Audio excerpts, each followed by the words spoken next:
Hello there, and welcome to my tower. My name is Wizard Jim, and for the past 30 years I have been an avid reader of science fiction. What now follows are 10 novels that I consider to be the very best that this wonderful genre has to offer. So sit yourself down and sip your tea, or something stronger if you will, and let me present to you the Gospel of Wizard Jim. Don't worry, I won't be talking like that the whole way. Anyway, let's go. Tally-ho!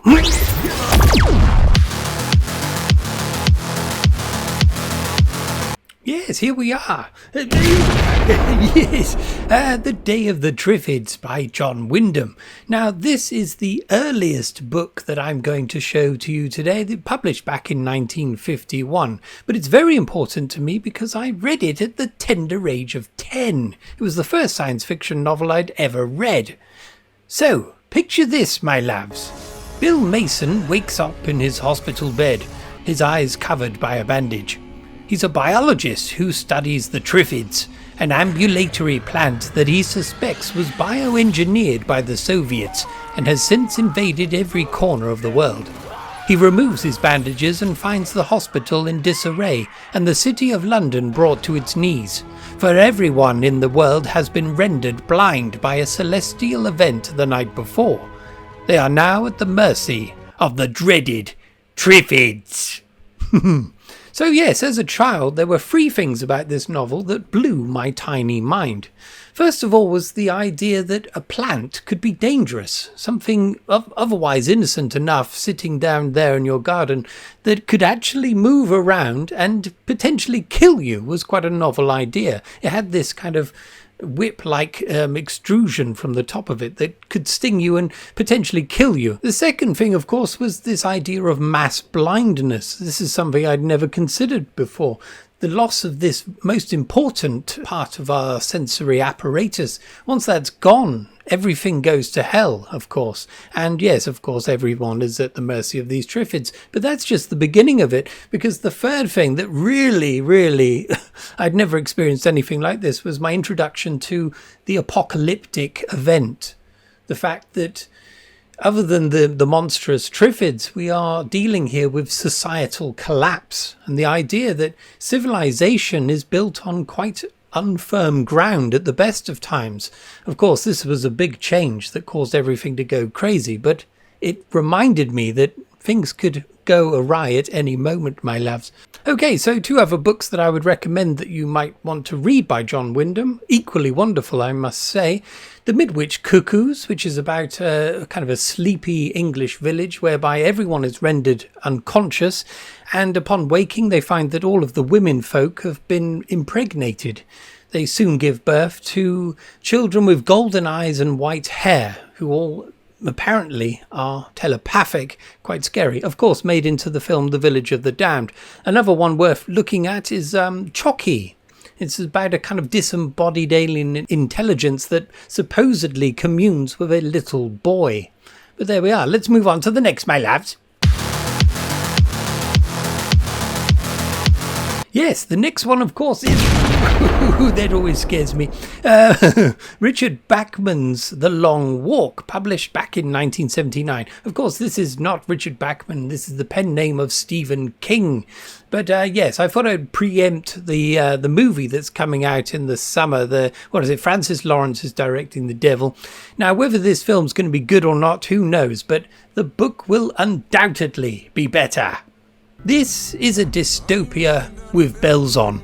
The Walk is an annual event held by the totalitarian state now governing an alternate version of the United States. 100 young men compete in a walking contest, though of course this isn't quite the sort we are typically used to. A speed of 4 miles per hour must be maintained or you are given a warning. 3 warnings and the penalty is to be gunned down where you stand. The last man standing is given whatever they desire for the rest of their lives. This novel is bleak and unrelenting. It is cruel, sadistic, and heartbreaking. It has a raw quality to it, a pared-back brutality that doesn't suffer from the bloat that would come to blight some of King's later works, shall we say. You could say it is perhaps a metaphor for the Vietnam War and the senseless deaths of America's young, but also a dark mirror upon the wants and excesses of consumerist America, striving for riches and fame at any cost. Dark stuff indeed, my loves. Now, I won't recommend another Stephen King novel. There's loads of the devils, but I will recommend another of the Bachman books, and that is The Running Man. Of course, the film featuring Arnie was quite a different animal altogether and bears zero resemblance to the book itself. I'll be back. Only in a rerun. Go! The book is more like, it's a bit like, it could be a companion piece to The Long Walk in that it's about a game show, a very dark one, whereby you have to run for your life. Picture the Grand Theft Auto games when you get all 6 stars lit up and you've got the military coming after you. It's like that. You've got the military coming after you, you've got sharpshooters, you've got the general public trying to kill you in the streets. But again, if you succeed, there's the promise of riches and wealth that may not be delivered. Okay, on to the next. Okay, so the next one, I'll be ready for it. The next one, of course, is Rendezvous with Rama by Arthur C. Clarke, first published back in 1973. Now, along with John Wyndham, Arthur C. Clarke was one of the foundation stones upon which I built my fascination with and joy of science fiction. At first, the title of this book put me off somewhat. I had no idea what was going on, but I soon came around, my loves. It's absolutely wonderful. In the early part of the 22nd century, a vast object measuring 50 kilometers by 20 kilometers is detected speeding through the solar system. It quickly becomes apparent that this is no natural phenomenon, for the object is perfectly cylindrical and later determined to be hollow. What unfolds is a remarkable and awe-inspiring exploration of Rama's interior, an alien environment that is as familiar as it is strange. The beauty of this story is that many wonders are uncovered, but very little explained. It leaves the reader asking questions, and the puzzles that are uncovered remain with you for days later.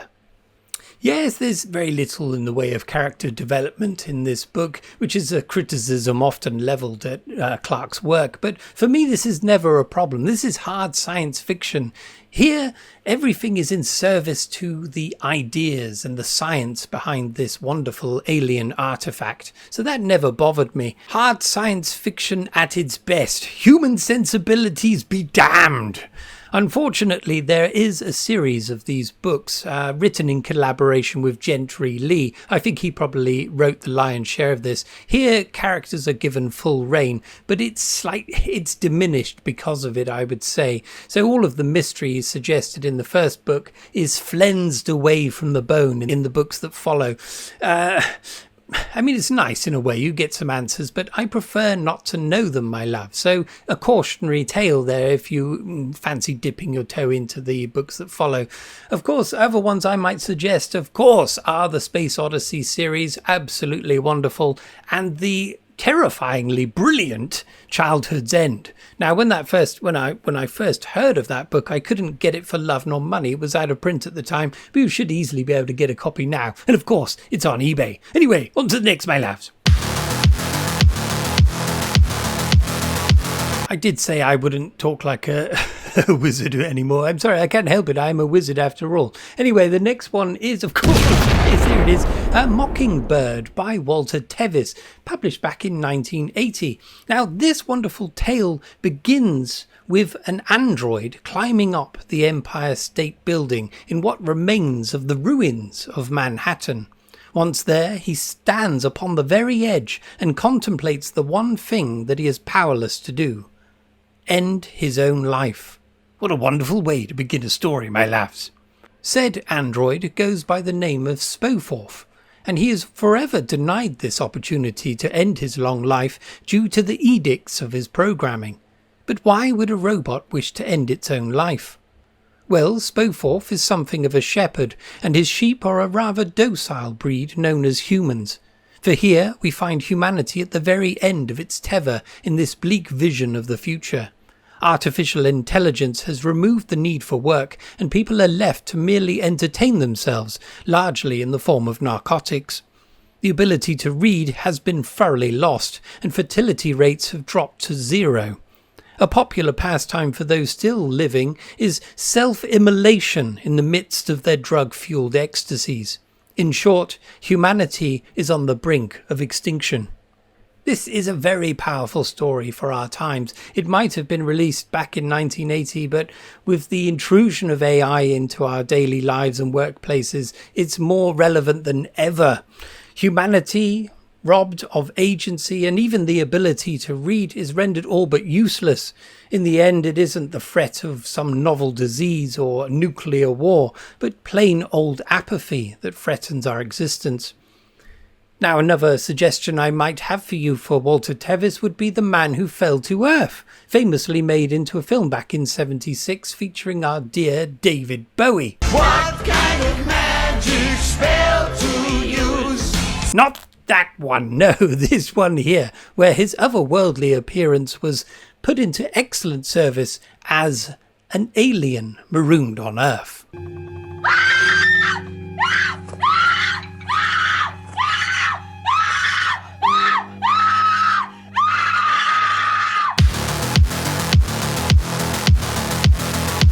Okay, where are ya?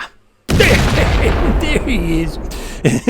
Anyway, yes, the next one is Gateway by Frederik Pohl from 1977. Now, this concerns a young man by the name of Robinette Stetley Broadhead. That's a bit of a mouthful, isn't it? Anyway, he's just won the lottery.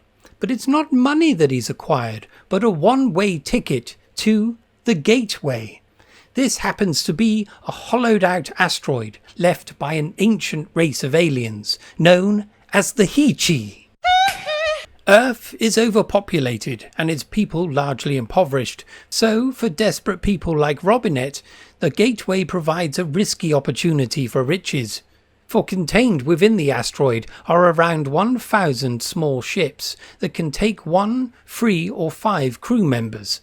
The destination for each ship is predetermined but unknown, and so many desperate people take their lives into their hands and set off into deep space. Sometimes there isn't enough fuel to last the round trip. Sometimes the ships end up being destroyed by what they encounter along the way, or indeed by their destination. Many of the crew members starve to death or resort to cannibalism, or merely commit suicide to get out of their predicament. However, the lucky few discover abandoned Heechee technology or habitable planets that will make them rich beyond their wildest dreams. At many points throughout the story, there are mission reports that detail the fates of these desperate crew members, and I often found myself flicking through the book to read these especially. In fact, I'd have gladly read an entire book detailing all 1,000 of them. They are so good. So it must be said that Robinette is a challenging character to follow through this story, but his experiences within the Gateway and the few missions that he goes on exemplifies the lengths that desperate people will go to seek their fortune.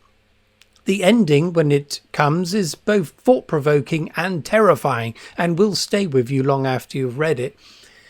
There are apparently 4 other books that come after this one, although I haven't read them myself. So if you have experienced these books, is it worth reading them?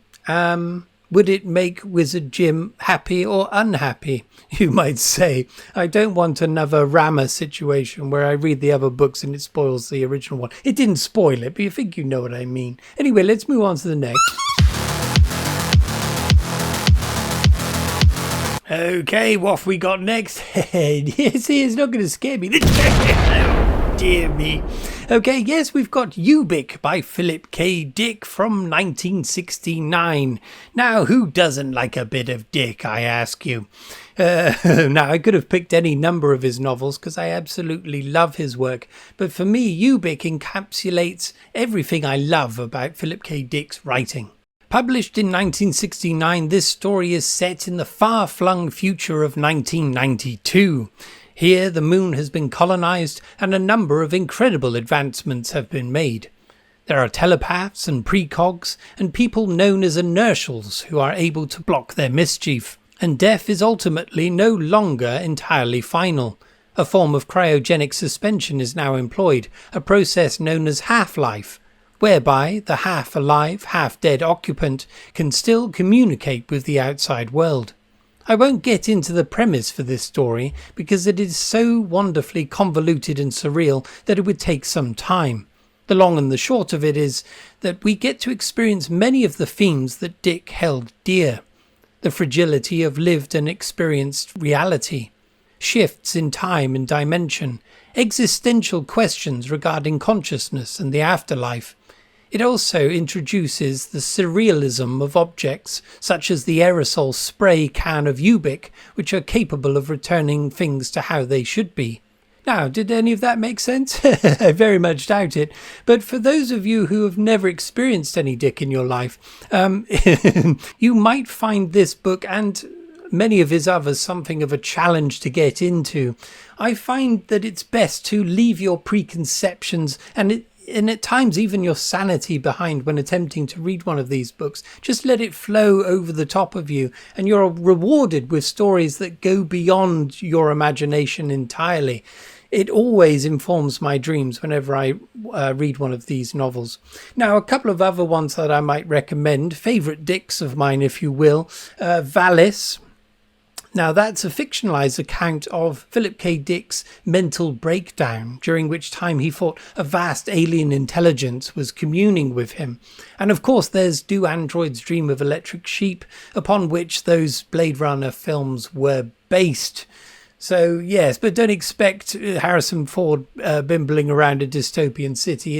It's somewhat different to that in tone, well, everything, basically. But anyway, on to the next. Okay, right, where are you, devil? That's more like it. That's more like it. Absolute devil. It's Permutation City, published back in 1994 by Australian science fiction writer and mathematician Greg Egan. Now, this is an example of hard science fiction. In fact, it's so hard that it's akin to a Cray twin hankering after a fight. Hard as nails, I would say. Oh, Charlie Richardson said we're to knock the granny out of you, Reg. Oh, yeah, he did he? That's good of him. Right, listen. When you see him next, you tell him from me, yeah, that I say, fuck Charlie, right? And fuck his brother, yeah? And fuck that fat Georgie Cornell that hangs out with him. Fuck your face, yeah? Yeah? And fuck the fucking lot of you as well. What do you think of that, eh? It wasn't long into reading the book that I realised I was having some difficulty, and worse still, it was making me feel incredibly stupid. Before long, I began having flashbacks of my old maths teacher chucking pieces of chalk at my head. But I persevered, and before long I'd settled into the saddle. And my goodness, was it worth the effort? Unlike Clarke, Egan does have some skill carving out his characters. But again, his true talent is in delivering ideas and concepts that literally expand your mind to breaking point. We've dallied somewhat with the notion of post-humanism with Walter Tevis's Mockingbird, but Egan takes it further, drastically further. In Egan's conception of the future, humanity has largely been incorporated into the realm of the computer. Corporeal bodies are no longer favoured, for who would wish a mortal life when immortality awaits? Humanity now exists within virtual reality. New life is brought into this fantasy realm by a simulation of gene recombination. All is wonderful in the virtual world. However, yes, there's always a however to these utopian ideals. An experiment begun by the founder of this technology, a virtual world that was left to its own devices to see if any emergent life might develop of its own accord, has done just that. And its development risks the destruction of everything. Now, I read this book 15 years ago now, and I haven't read it since, but the wonderful concepts and the scope of this thing has been permanently lodged within my brain, as fragile as it is. But do not let all of the science and maths at the beginning put you off, because if old wizard Jim is able to read this, you most certainly can yourself. Now, a couple of others that I'll recommend of Egan. I won't go into what they're about because I don't have an hour at my disposal. But Shield's Ladder is quite a splendid one. And the Diaspora. And the Diaspora. Two absolutely cracking titles.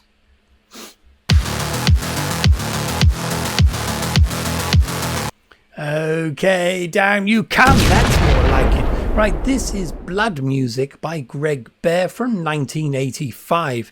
This deals with a hypothetical apocalyptic scenario known as grey goo, whereby molecular nanotechnology runs amok and spreads out into the environment and alters and potentially digests the whole world, my loves. Yes, this is one of the many things old wizard Jim worries about when trying to get to sleep each night.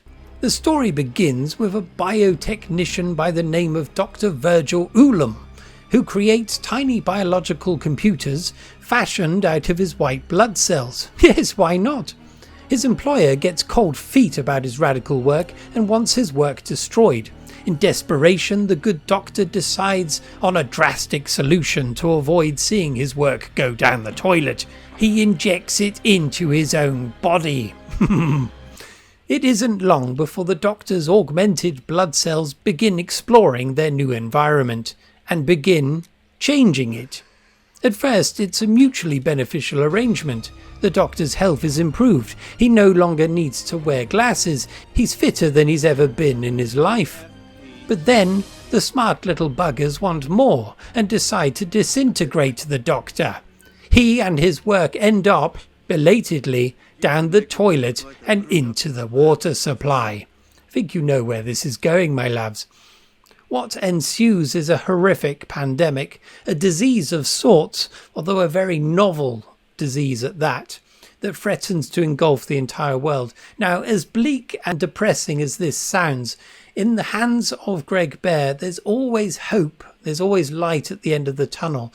So, yes, you go through quite horrible things, but then marvellous things, miraculous things. It's really worth checking out, my loves.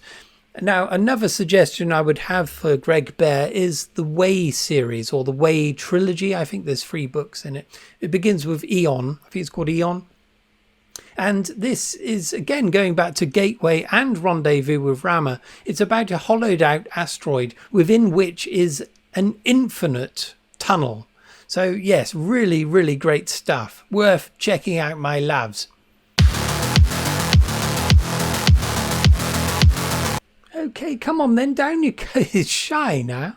There we are. Yes, we're friends now. Okay, so for the next one, this is the most contemporary novel that I will have included within this 10, and it's Jeff Vandermeer's 2014 Southern Reach Trilogy, joined by a 4th book, but I'll talk about that in a moment. So we had Annihilation, Authority, Acceptance, and then last year Absolution came out 10 years after the other ones. So very much in the same vein as Roadside Picnic by the Strugatsky brothers. I was going to include that book incidentally in this 10, but I thought it's quite close to this one and I prefer this one. Sacrilege! It concerns an area of North America that has been changed irrevocably by some unknown force.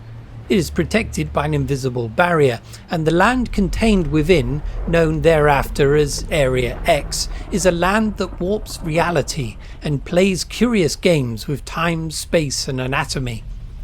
The first book, Annihilation, concerns an expedition into Area X, the 12th such expedition where all previous attempts have failed. Of those that have gone before, most go missing. But those that do manage to return have been left with terminal cancer or their sanity all but in tatters. This is by far the strangest novel of alien contact I have yet encountered. Well, if not the strangest, perhaps the most affecting in the way it deals with the incomprehensible, the indescribable. Again, like Clarke's Rama, these 4 books chart the precarious path between telling you everything and nothing at all. It leaves you with a sense of wonder and enough space to draw your own conclusions. A passable attempt at making a movie out of Annihilation, the first book in the original trilogy, was made, starring Natalie Portman. I quite enjoyed it myself, but it doesn't compare to the book, so I highly recommend getting into those if you can, or if you will. I would recommend reading them in the order of publication, but do them back to back if you will. I read the fourth one a little later, whereas a couple of years after reading the trilogy, and I was confused, let's put it that way. Anyway, on to the next. Okay, we are finally at the number 1 spot, and it's Christopher Priest's 1974 Inverted World. Yeah! Okay, so the other books that I've talked about up to this point, they could be interchangeable. You could put them in a different order and it wouldn't really make much difference. But the top of the tree, the top of the peak, has to be, for me, Inverted World, the best science fiction book I have ever read. Now, as we've gone on, you've probably realised that I do tend to favour the darker side of science fiction, perhaps. On the surface of it, this book isn't that at all. However, for the unprepared, I should warn you, terrors do lurk within this mighty book. Hellwood Man lives in the city of Earth, a vast construction that is slowly being winched through a landscape on rails. The world through which they move and ultimately wish to escape is a very curious place indeed. The sun, for example, is not the circular orb that their records tell them that it should be, but rather a curious disk that sprouts 2 opposing spires. The Track Guild continuously dismantles the rails from behind the city and replaces them to the front. The Barter Guild enlists the help of primitive humans they encounter along the way. Traction is responsible for keeping the city moving, and the bridge builders are responsible for charting a path and overcoming obstacles that might lie across their path. The city must stay within the optimum. If it falls behind or races ahead of the optimum, very strange things begin to happen to reality. Okay, so that's as far as I will go in describing this story, as scant as my description has been, because I want you to read this with fresh eyes, as I did many years ago. I've since read it a second time, and I will read it many times into my future. This is not a horror story, a horror form of science fiction. In fact, on the surface, it's anything but horror. However, when you get to the end, as does the City of Earth, you will see just how terrifying a book can be. Hands down, the best science fiction I have ever read and likely ever will. There you go, there's a grand statement to make at the end. So there we have it, my loves. Yes, I'm talking like a wizard again. You're going to have to deal with it. I hope this has been of some benefit to you, my loves. Of course, any top 10 video will be, to some extent, arbitrary. But there are, of course, YouTubers out there that do these on a monthly basis, keep changing the order and stuff like that. I think you know who I'm talking about. But these books, at least for me, a humble yet very powerful wizard, will always stand the test of time. Stalwart in the capricious winds of change. But if you happen to disagree with me, if you happen to have any suggestions that you might offer me, impertinence, please do leave them down below, and I shall delete them accordingly. Only joking. One final thing. If you are curious enough to wish to subscribe to this channel, please do. Know this. My other videos are shambolic. I sometimes use foul language or asinine attempts at humour that some may find beyond the pale, but I'm a wizard. This is what wizards do, my loves. This is a warning rarely given, so be thankful. Anyway, leave me now. I have things to do. Wizard shit. Cheerio.